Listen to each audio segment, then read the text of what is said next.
So this is turn 4 in Budapest 56. So this represents November 7th of 1956. And we get a random event this time. It's a morale check. And so the casualty victory points are tallied for this, along with rebel victory points. And since the Hungarians are at a +4 in victory points in this area, there's no effect from this. So we just move on to the player turn. The Soviet player starts, and he's going to resume the attacks. And as you can see in the picture, the Hungarians, which are the green units, are all collapsing toward the city center, and it's getting congested, and it's difficult to get good attacks. And I hadn't mentioned this before, but the combat results tables in this game are not odds-based. They're not odds ratios. They are differential. So you might like knowing that. The 33rd Guard is going to go into action. These are the orange units. And 2 mechanized battalions are supported by units from the Special Corps. Those are the white units.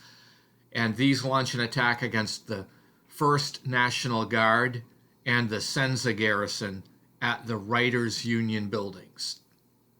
These Hungarian rebel units are surrounded, so when they get a retreat result, they are destroyed, and the Soviets capture the Writers' Union objective. And you can see in the picture that is the orange 1104 unit. The commander of the 33rd Guard is not done. He is ordering another attack with his mechanized units and the recon unit from the Special Corps, and they are launching an attack at the radio station. The Soviets use rocket artillery to support the attack.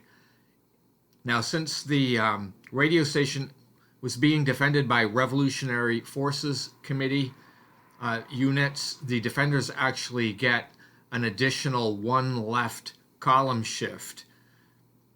But it isn't enough. The defenders are forced to retreat, and the radio station is captured by the Soviets. And you can see, I believe, the 3104 unit is holding that location.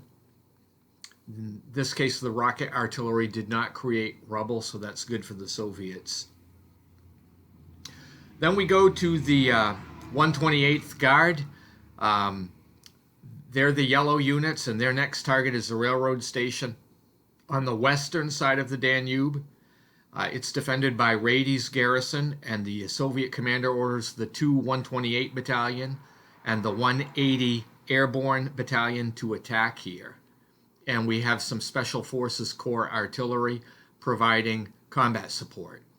In this time, Rady's unit is eliminated during retreat, and the railroad station is captured, and there are no further attacks.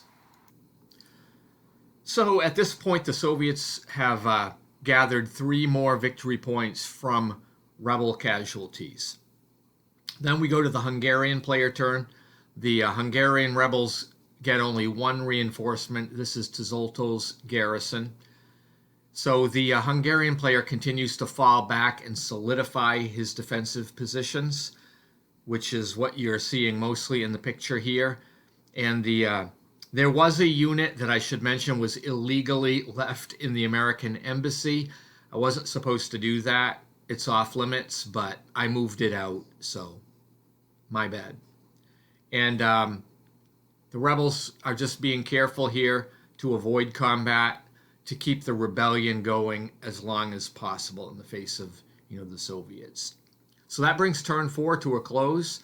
Thank you for watching, and stay tuned if you'd like to see turn 5.